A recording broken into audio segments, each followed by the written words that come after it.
Welcome to Monday's devotions. We are in Esther chapter 6 today. Just to bring you up to speed, Haman has this plan to kill Mordecai and all the Jewish people. Queen Esther has asked the king and Haman to a banquet, and then at that banquet she asks that they'll come to another banquet the next day. Haman leaves the banquet. He sees Mordecai once more, who refuses to bow to him. Haman is furious with him, and with the advice of his wife and friends, he has some gallows built in order to hang Mordecai on, and he's going to go the next morning to ask King Xerxes to have Mordecai put to death. So we're now at a crucial point in this story, and to see if the Jewish people are going to be rescued from Haman's wicked plan. So let's read this chapter 6 together. On that night the king could not sleep, and gave orders to bring the book of memorable deeds, the Chronicles, and they were read before the king. And it was found written how Mordecai had told about Bigthana and Teresh, two of the king's eunuchs, who had guarded the threshold, and who had sought to lay hands on King Ahasuerus, that's King Xerxes. And the king said, "What honour or distinction has been bestowed on Mordecai for this?" The king's young men who attended him said, "Nothing has been done for him." And the king said, "Who is this in the court?" Now Haman had just entered the outer court of the king's palace to speak to the king about having Mordecai hanged on the gallows that he had prepared for him. And the king's young men told him, "Haman is there standing in the court." And the king said, "Let him come in." So Haman came in, and the king said to him, "What should be done to the man whom the king delights to honour?" And Haman said to himself, "Who would the king delight to honour more than me?" And Haman said to the king, "For the man whom the king delights to honour, let royal robes be brought which the king has worn, and the horse that the king has ridden, and on whose head a royal crown is set. And let the robes and the horse be handed over to one of the king's most noble officials. Let them dress the man whom the king delights to honour, and let them lead him on the horse through the square of the city, proclaiming before him, 'Thus shall it be done to the man whom the king delights to honour.'" Then the king said to Haman, "Hurry, take the robes and the horse, as you have said, and do so to Mordecai, the Jew, who sits at the king's gate. Leave out nothing that you have mentioned." So Haman took the robes and the horse, and he dressed Mordecai, and led him through the square of the city, proclaiming before him, "Thus shall it be done to the man whom the king delights to honour." Then Mordecai returned to the king's gate, but Haman hurried to his house, mourning and with his head covered. And Haman told his wife Zeresh and all his friends everything that had happened to him. Then his wise men and his wife Zeresh said to him, "If Mordecai, before whom you have begun to fall, is of the Jewish people, you will not overcome him, but will surely fall before him." While they were yet talking with him, the king's eunuchs arrived and hurried to bring Haman to the feast that Esther had prepared. Amen. Today we're looking at this chapter under the title Faithfulness Honoured. And it's so amazing just the way God turns things around in this story. It's amazing, it's awesome, and it's also more than a little bit funny as well. First of all, we begin with timely sleeplessness in verses 1 to 3. These events remind us that God is in control over everything, even in the life of unbelievers.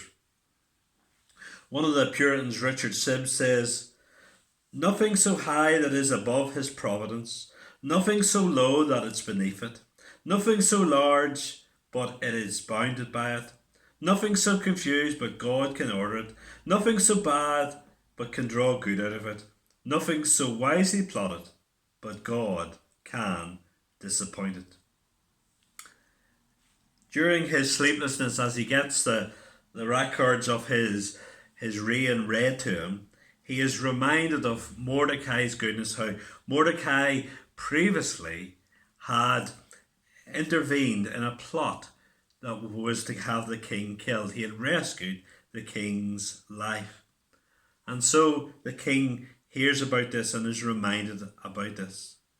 And among God's people, it is good to remember the good deeds of others. And it helps to prevent us from having a critical attitude towards us when we remember their good deeds. And so we have this timely sleeplessness. At just the right time, the king couldn't sleep. And he has the records of his reign read to him, which reveals what Mordecai has done for him. Lucky? Of course not. Something else was at work here. And then secondly, we have this timely arrival in verses 4 to 10. Just as King Xerxes is discussing with his officials about Mordecai and what he has done to rescue him in the past, deserving a reward which he never received before, Haman comes in with the intention to have Mordecai hung on the gallows, to ask the king's permission for this to be done. And before he can ask, though, Xerxes speaks to Haman of an appropriate reward for someone who has honoured the king. And Haman thinks it's for himself. He's full of pride. He says, get the king's robes on him, take him through streets on a horse that the king has rode, put a royal crown on his head, and someone go before him and say, this is what is done for those who the king delights to honour. And of course, Haman thinks it's going to happen to him.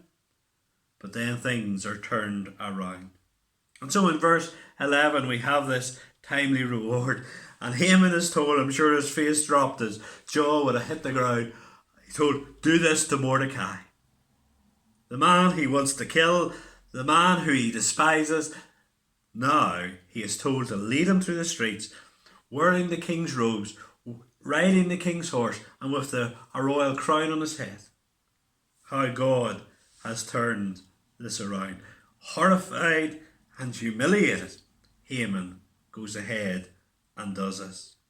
And this reminds us how God can turn things around. And when God's people are despised and rejected and scorned in this world, a time will come when that will all be turned around.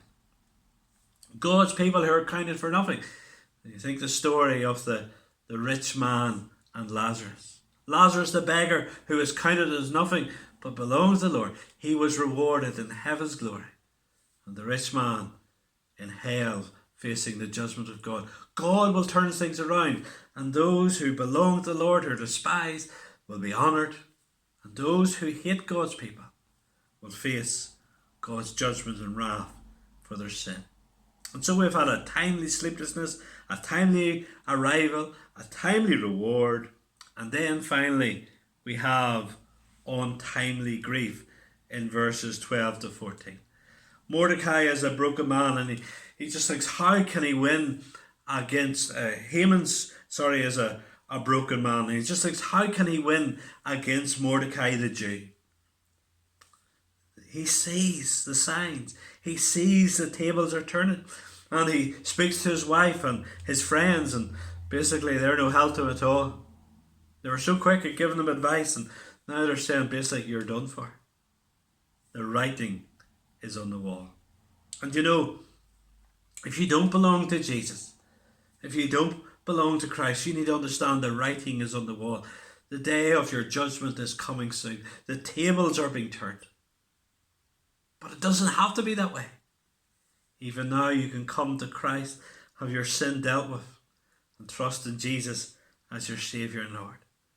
But as Haman was thinking about this, and thinking how the tables been turned, the officials arrived from the royal palace to take him to this second banquet with Queen Esther. And we'll discover tomorrow what happens next. God bless.